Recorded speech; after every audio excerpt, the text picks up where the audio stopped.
Hey everybody, David Chatham here with Angel Oak Creative. We have another episode of our first ever podcast here, our nonprofit State of Minds podcast. So we're excited to pick the brains of nonprofit leaders in the state in North Carolina, and just learn more about how important it is to have a stronger state of nonprofits. And we've got a great guest today who is going to talk about their work in Wilmington, North Carolina. I have with me the executive director of the Harrelson Center, Meade Van Pelt. Welcome, Meade. Hello, good to see you. Yeah, you too. Thank you for representing with the green and the banners. We are matching. So people may not be able to tell us apart at this point. So I'm representing. I know. Well, we're grateful for that. So thank you for being here, and thank you for all the work you do. Would love to have you introduce yourself a little bit, tell people kind of how you got to the Harrelson Center, and then a little bit about what you do there. You guys do great work. Well, thank you. Yeah, I'm happy to share. I was born and raised in North Carolina, so anything to strengthen anything in North Carolina is always an appeal to me. I think we have the most beautiful state, coast to sea. I just am fortunate to be on the coast, and started my life here, and then went to school at Chapel Hill, and ended up in New York, New Jersey, Connecticut, and went north, Maine, even for a little while, and then ended up back in North Carolina because it is a place that draws you home with lots of family here. I ended up back in Wilmington about 15, 16 years ago. And came to Wilmington, and like everywhere in North Carolina, it had grown and changed into a very different place. And yes, I kept doing what I was doing for a while. I was with Pitney Bowes, which is a corporate large company based out of Connecticut. And I was with them for over 20 years, so like 21, 22 years. And started there obviously at like 10. No, I was about 25 when I started working with them. Early yeah. there. But that was an amazing experience for me because I never stayed in the same place, and that was a large company that did a lot of training. So anything that was the newest, the latest, the greatest, whether it was technology or training, I was trained in it, and I always enjoyed that kind of work, being a trainer. So I was kind of a train the trainer. I would go down to our headquarters, our training center in Atlanta, and come back and teach other people things. But I did leasing, marketing, management, sales, all the above, and kind of traveled around New York area, mostly upstate, and then out to the Long Island area. So I did that for a long time, but I really wanted to get back to Wilmington. And so I said, okay, I'm going to sign up to get my MBA at UNCW. And if I get in, I'll just go, and then I'll work remotely. So that's what I did. Got in, literally drove in the night before classes started. I was having a hard time pulling myself away. But got here, and then have just really jumped in. I loved getting at UNCW and getting that business degree, although I'd felt like I'd had a lot already with my previous work experience. But I will say that it's all prepared me for the work that I'm doing now, and has made me quite a generalist in lots of areas. So it was a really good experience, but I was also looking for a change and getting back, digging more into Wilmington versus I was doing some commuting and things up to RTP and that. So I really wanted to just be in Wilmington and really absorb myself into the Wilmington culture. And so, like everybody, I was involved volunteering, just doing my part, really active at church and with volunteering with them, and then just out in the community. And so I started to notice things that I liked and started going to the luncheons, the fundraisers, and discovered the Harrelson Center through a really good friend, and who was on the board. And she kept talking. We walked it all the time. And she told me, I was telling her I wanted to look for something new. And she was telling me about the change that was going on in leadership here. And so we just kept talking, and it really evolved where I thought, I think I might be ready for a complete change. And I had done a lot of the things they were looking to do. They were in the middle of a capital campaign. So I'd done a lot of sales and fundraising type of things, development. And so it seemed like a real natural fit. I thought that the model for the Harrelson Center's Campus of Nonprofits made incredible common sense. And I thought that the business perspective could also be good for it. They had grown so much. But just a little background, quickly on who we are. But we're in the old jail and sheriff's law enforcement center. And it's been completely transformed. We're at the very end of our transformation of the jail tower, which will be all complete with new suites for new partners this summer. Wow. So, but when I got here, there were still jail cells 6 years ago. So I've been here now 6 years. And it's been constantly evolving. I think I was here about a year. We had Hurricane Florence. And then we had COVID. We were just getting out of that. And then we had COVID. So, a lot of things had to be very flexible and adjust, because I was just ready to get in here, close out the capital campaign. And then we were having real humanitarian crisis here in our area and surrounding areas. Well, tell us what is the mission of the Harrelson Center? What are you all doing there? It's really, I've spent some time with you all and have found it to be just a special place. So tell us what you all do. Yeah, so we're a centralized campus of humanitarian nonprofits that provide hope, opportunity, and empowerment. So they're all humanitarian in focus, a lot of basic needs, what some people call today social determinants of health, things like, education and food and transportation and housing and all the basics basically are here. So there are over 20 nonprofits on campus, and they each have their own organization, their own leadership, whether it's volunteer or paid or full-time. We have some people who are, part-time leaders, directors, and then we have some people, larger organizations. So the Harrelson Center originally started with some of the Cape Fear Habitat and communities and schools, a couple of the large national organizations, and then a couple small ones, so just local ones, which have grown a lot too. So it really started off and we formed in 2008 as a nonprofit. So we've been a nonprofit for 15 years. Wow. And our mission has really stayed, they say, go back and reevaluate your mission every year, look at your mission and everything. But it really has stayed the same. But I would say how we do things on the back end the strategies might be a little different to continue to maintain it. But it was very much the thought of bringing lots of well-intentioned ministries that were well needed in our community together under one roof. I think what the miraculous part was, nobody really understood how the collaboration and synergy that would create. Yeah. And so now a big part of my job and my staff's job is to really embrace and grow that culture. That's a big part of the work, is creating that culture of collaboration and equity and resourcing from each other and leaning into each other while being able to stay very focused in our mission. Well, talk about, if you would, just give us an example of how a nonprofit utilizes your services, your space, what's kind of a typical, experience for them. Because again, it seems really unique. It's not something that you hear about happening, in most towns, every day. So. Yeah, and people come here all the time. They're like, why doesn't this exist where I live? Why isn't this here? I'm like, I don't know, because it makes way too much sense. I do think we got lucky at the time that it was more economical real estate wise and just purchasing. Now everything is we're right in the middle of downtown, which is really fortunate. We are right by the courthouse. So a lot of the people that we work and serve with are next door, and we're also very close to our downtown, what we would consider our urban city neighborhood. So we're in this real sweet spot on the bus routes and everything. For the partners, I'd say, the way what attracts them in the beginning is they see below market rent. So they're like, oh, that was that's good. So we subsidize the rent about 50%. Wow. You said so 50%? What's that? 50%?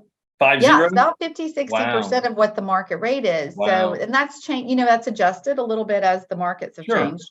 But so they're, some people would say that they're like a tenant, if it was in a commercial real estate world, but obviously it's a lot more. We are not a tenant in and out type of environment. So someone might first be attracted to that. It includes your utilities, it includes your security, it includes your maintenance, it includes all these things.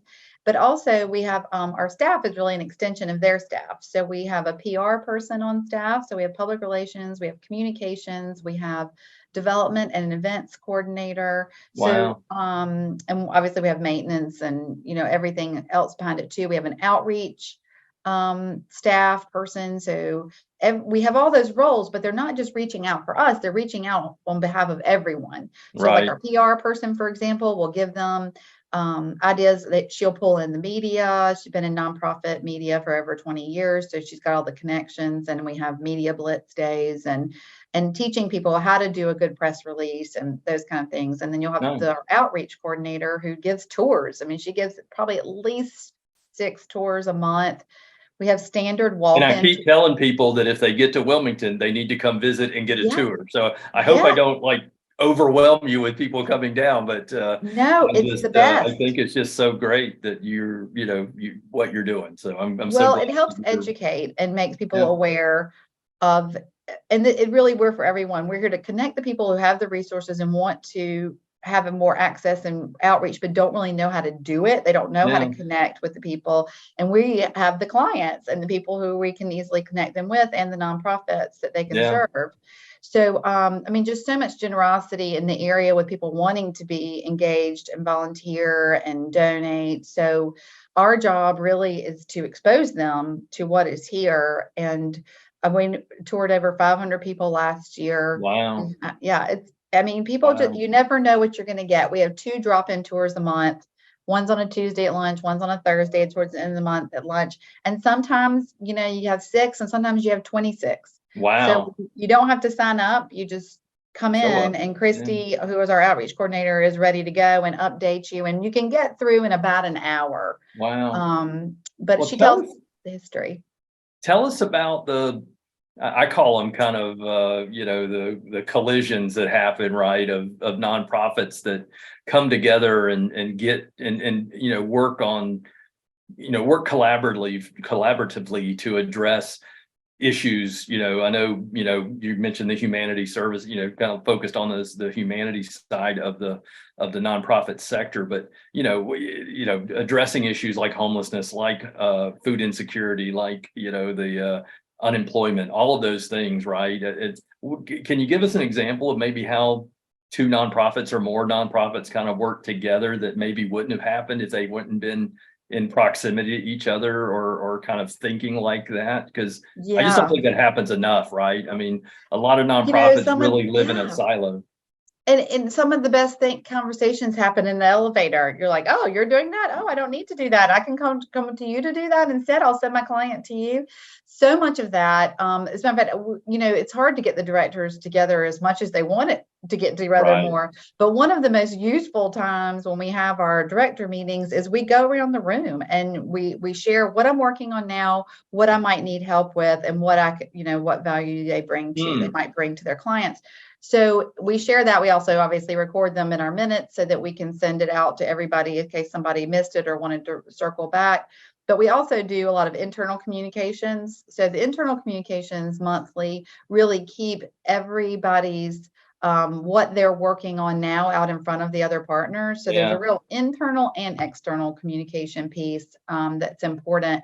And there's no question the value. My husband and I used to always say there's peace in proximity, but I say there's progress in proximity here, because I think that is a lot of what happens is they are like, oh, you're doing that? Oh, I didn't know. It's hard to know. And if the more isolated you are, I mean, I always hear about these academic, environments, how siloed a campus can be.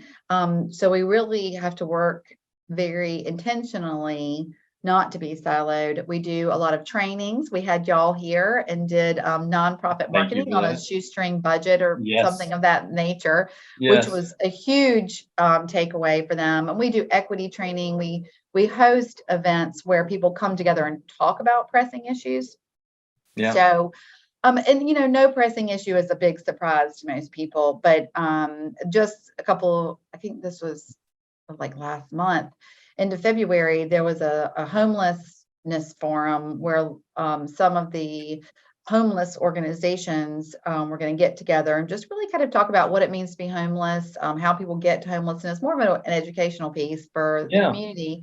They said, oh, we're going to get 75 people. It was like 275 people. Wow. I mean, and that's special too, because one of the things we have created on campus is an event space, very intentionally based on a dream team of nonprofit partners who were here at the time and said, okay, if the jail cells weren't in there, what would you want? And they said, we need a bigger space, an event space, a space to bring people together. Wow. So that's how the Plaza on Princess, which of course we had to name it something fancy, came to be. And that just launched August of 21. So we'll be 2 years in August and it is a beautiful space. I can attest to that. You all have just done it so well. And, I mean, I think I can safely say you take a similar philosophy as Angel Oak does, in that,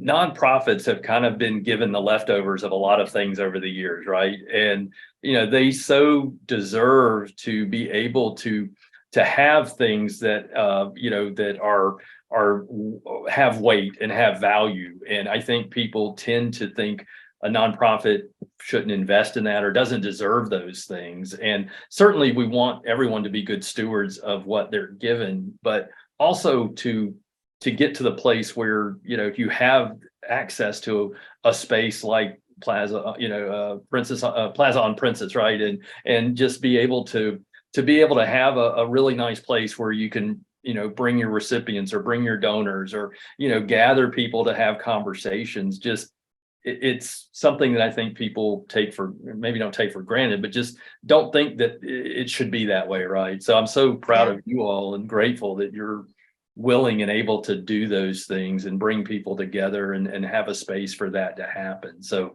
congratulations on you and the board and all the nonprofit partners that you have for getting to that place. That's exciting. Yeah. I think we continue to grow the vision, and I agree with you that it's always been sort of the concept that people in the nonprofit world didn't need to be paid as much. They didn't need to have like nice working spaces and the tools they needed to do the work. And we know how much more effective made within the last decade, right? I mean, I mean, so, and we're still working on that. And it was interesting. We had an equity trainer, New Hanover County Diversity Equity Office. The leader there, chair there, came and did a training, and she said, we were talking about implicit bias. And she said, well, y'all are all working in nonprofits. You know what people think about nonprofits. And everybody was like, everybody like, oh, it's so true. Tell me what people are thinking, right? Yeah. She was like, you shouldn't be treated as lesser because you decided to put your expertise and your energy into something that was better for your community and to really invest in your community in that way. But it's true too, and you don't want to lose really good people. You want to be able to. You have to invest, right? Yeah, and these are important subjects, and they affect everybody in the community. I mean, so that's a lot of the things we do too. Is a lot of the people in this organization, on campus. Like I'm a community stakeholder at the Department of Health and Human Services. Now I'm part of the community health improvement plan for our community. So, and those things, that it does take up some time, but it's really important to know what are the most pressing issues here, and housing will never surprise anybody, but our 3 pressing issues right now are housing, mental health, substance abuse, and then just access to care. So we want to make sure that those things are offered and available and accessible here on campus. Well, as you work with nonprofits, and I know you work with 30 or 40 at any given time, right? Both on campus and off campus. What are some of the characteristics you've seen that make an effective nonprofit, one that really makes a great impact and still being good stewards, and kind of all of those check boxes that that are important to people when they think about the nonprofits they support and that they want to be involved with. What are some of those 2 or 3 things that you see that characterize those types of nonprofits? Yeah, I mean, one obviously is good governance, and because you can never That's do it so boring alone. though, Meade, right? Governance is so boring.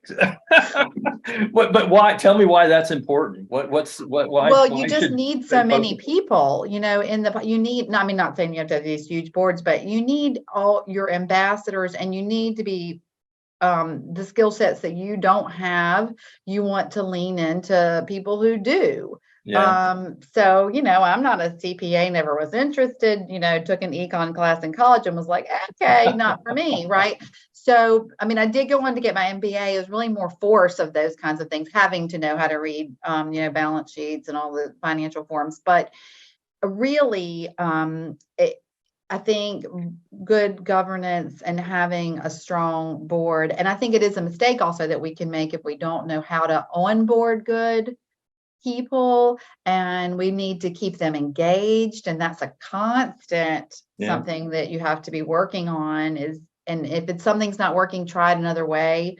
yeah. Don't be afraid to hear from different people and try different things. I mean, we've changed up our committees this year, to try to do a whole different approach to fundraising, a whole different approach. And it might be based on what you need right then. But I think from Right. the governance, I mean, there is fiscal responsibility, there's legal responsibility, and you Yeah. need to have people who are focused on that, who are keeping their eye on that, and then helping you strategize about how to best maintain those best practices. Yeah. No, that's so challenging. I mean, and I'm sure everyone has great intentions when they join a board, but so many do it for, reasons of their own, but, from everything from, kind of the ability to say they're on a board to, really having great intentions, but not being able to make the space, right, to Yeah, serve. So yeah. it's so challenging. What's another characteristic, in addition Well, to I board? think just good, this is good. And I say HR, now they don't call it HR, they call it people, people departments and all those things. But that's important too, because I'll have people say, nonprofits might say to me, well, I don't have any staff. And I'm Mm, like, how many volunteers do you have? right. They're like, I would like 55. I'm like, Wow. they're your staff. Like, Yeah. so I think that that is hard too, and something that I've had to learn, because I was always at a very big corporation. So if I had an issue, I had someone to hand it off to. I could write up Right. this, we could put on corrective action plans and corporate stuff. But here I think it's different. Everybody has their reason for wanting to be a part of your organization. So you're trying to meet that, but you're also trying to come always again, give them that structure of Yeah. how do we, because you've got your board, you've got your volunteers, you do have your staff, you have a lot of people involved. So I think really, um, knowing the responsibility that you have, because the turnover is never good, obviously, and there is a Yeah. time for certainly for people to move on, but that's back to the good board governance, because you'll have term limits and things. Some nonprofits don't, like, Yeah. and that's important, that people are turning over, or founding members don't end up kind of ruling the roost too long. And you need fresh and you need diverse input. Yeah. So I think that is really important today from an HR people department, is to make sure that you're really looking for that, because it'll make you better, regardless. Obviously financial, and good stewardship of your funding, Yeah. setting good budgets, and being transparent about your financials and your 990s, or however you file. But I think Yeah. that's always key. But should I say, you should also have a focus on marketing, and you should have a I marketing appreciate budget. that. You were not paid for that endorsement, but I do appreciate it. That's a good plug for you. Well, But but it is yeah, true. and that's a good point. I mean, whether it's financial support or marketing support or fundraising support or any of those things, I mean, again, I think the expectation for many nonprofits is that those things should be given to them, or and again, not in the sense that they deserve it, but more so that they shouldn't have to pay for those things, or that they're expected to not pay for those things. So, having a board that I was just talking with someone last night. They happen to be a client of ours as well, and about their decision to invest. They just last year was the first time they actually spent money on marketing outside of their own internal work. And I said, well, what was the motivation, or what was the thing that moved you to that? And he said, we're not marketers, right? That's not our job. We don't know how to do that. We have some people on a board who do that, but they've got full-time jobs. They can't do this. And, we could either hire somebody to come in and do it full-time and work with them, or we can work with somebody like an Angel Oak or a fundraising firm or whomever, and get the skills that we need. And it was refreshing to hear that kind of, and this was a board chair coming from a board chair, to say, it just makes sense, right? And whether it's Angel Oak or somebody else, whomever they can find that can do that kind of work, to be willing to invest in it does not seem like it should be, ridiculed or critiqued as a bad use, as long as there's a return on it, right? I mean, whether it's engagement, or whether it's fundraising, or whether it's awareness, as long as you're creating those goals and objectives. So kudos to you all for, I know, just kind of a disclaimer, you all are a client of ours, so we appreciate that. And also, I did my internship with Margie back at UNC Wilmington 20 something years ago, and learned so much from her. But Margie's the PR director there, and just does a great job for your partners. And I love seeing that was such a priority, that she's involved there and part of that. So I just really appreciate and that evolved from me actually outreaching to her about the capital campaign, because we were just going to hire her out, because that's what she does, is a lot of nonprofit work. And so that was the first time our board said, yeah, you're right. We need to go out and do this, because we've gotten past this and past that. Now, we were also in COVID then, and that was even more essential to have marketing, because were not, obviously we weren't touring people through our campus. A lot of partners weren't even coming in. A lot of our partners deal with fragile clients, so they weren't seeing anybody face to face. So it was a very different environment. And so it was actually all the more important to have real strategy around our marketing and communications.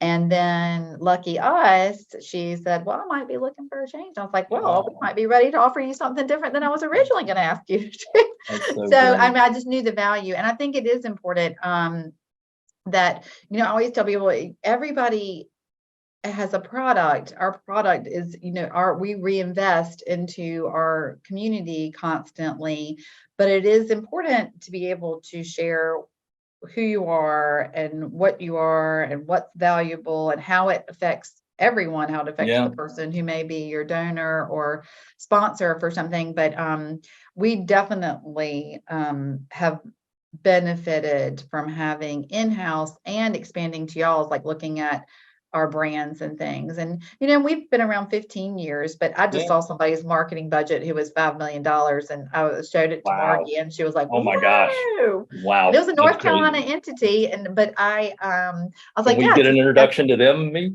Yeah, Debbie, you need to get them. That's really their fundraising budget, but a lot of that is marketing. So I was very impressed. It's all good. What just as we wrap up here, what any last kind of lessons learned, or anything that you've had over these last years since you've been with the Harrelson Center that you really want people to hear and take away, other directors, other folks in leadership or nonprofits? What's one thing you really like to tell them? That gosh, one thing I could tell you. I remember I wasn't in nonprofit work, so the 6 years I have learned something every day, every year. One thing is just the gratitude for all the people around us, which goes without saying. But I mean, I feel so fortunate to come to a place like this to work today where, even though somebody might be cranky or, we have all the things we have to do that we don't get all the joy out of, but to be in such a purpose-driven work, I think it's so rewarding and so well worth it. And just to be really surrounded by so many hardworking people. And I want people to know, I mean, I know the people who are in the nonprofit leadership know how hardworking they are, but this goes back to that implicit bias that they have no idea what is going on. And then I think that one of the other things is being very mission focused, but also being a generalist is very good.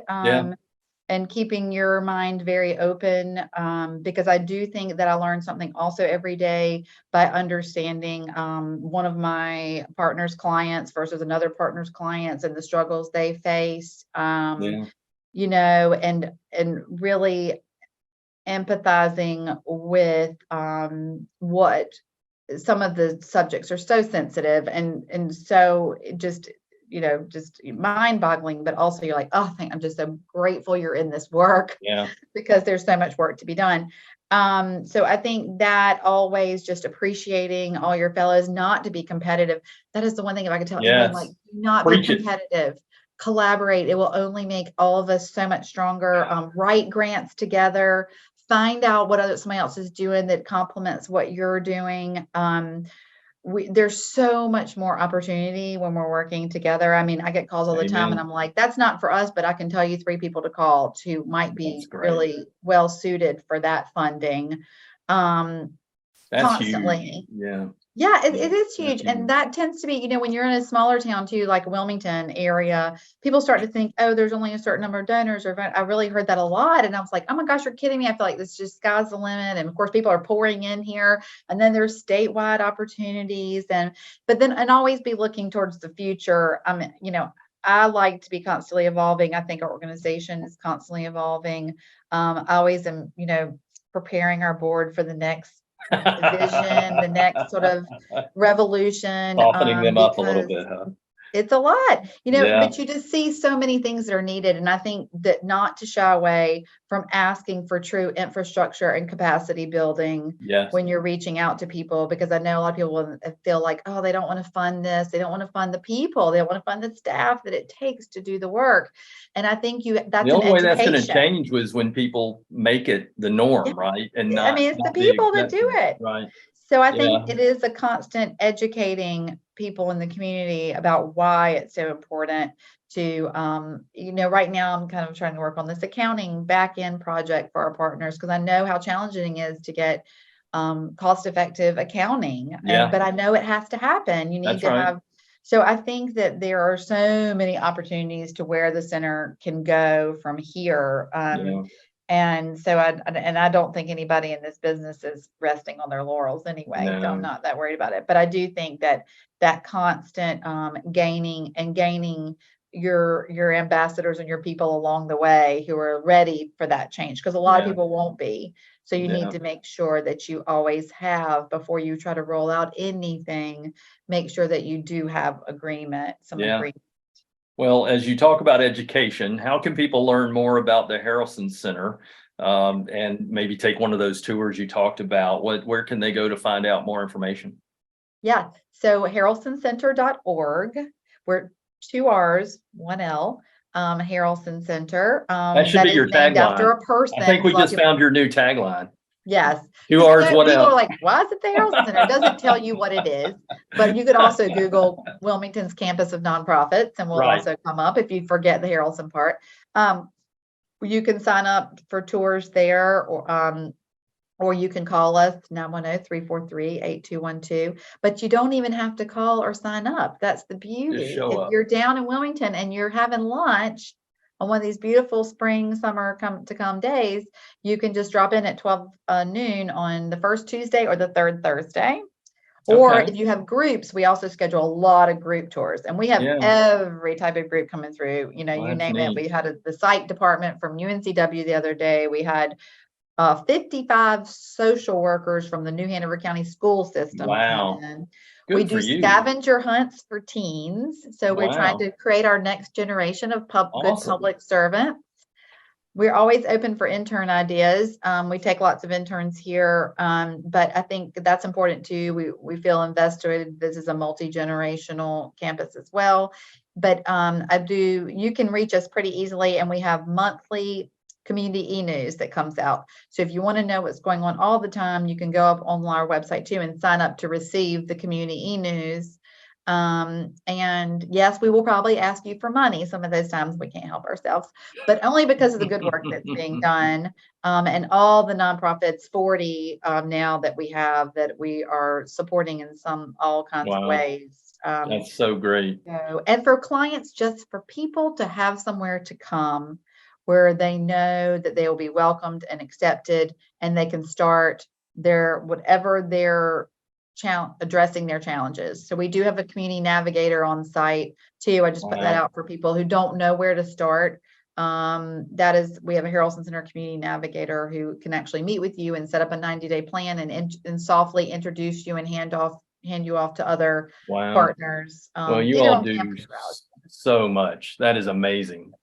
Just thank you for all that and for all you do. And, I just encourage anybody who's listening or watching this, that if you do get a chance to go check this out, it really is a unique space, a really unique environment that just fosters that collaboration that I don't know any other way you can get that unless you're really intentionally like reaching out for it, but that proximity makes all the difference in the world. So I hope more people replicate what you're doing. I know that that's one of your goals, is that people learn from you all and take it, and it's not a proprietary thing that you're doing, that anybody can do this. So they just need to get started, and you're a great example of that. So thank you for that. Thank you for your time and all the work that you do there. People who are listening to this, thank you for listening to our new podcast series, Nonprofit State of Minds with Angel Oak Creative. Grateful for that. This year, we're really celebrating and leaning into talking about North Carolina as a strong state of nonprofits. That's this theme. And so we encourage you to go to angeloakcreative.com or stateofnonprofitsnc.com. We'll take you there as well. But love to have people check that out. And then you can listen to the podcast on Spotify and Amazon and other places that podcasts are, and check out the video if you want to see our matching shirts and backgrounds on YouTube. So Meade, thank you so much. Oh, thank you. And we welcome any nonprofits that want to expand to the Wilmington area. I've tried to send a couple your way, so yeah, we're 5 suites will be available. By August this summer, we have 5 suites that'll be brand new. We'd love to have some satellite offices and extensions of other offices in our community doing the work. Be sure you tag us on that post when you announce it, because we'll share it. So, okay. Meade, thank you so much. God bless you guys, and look forward to staying in touch. Okay, thanks, David. Take care.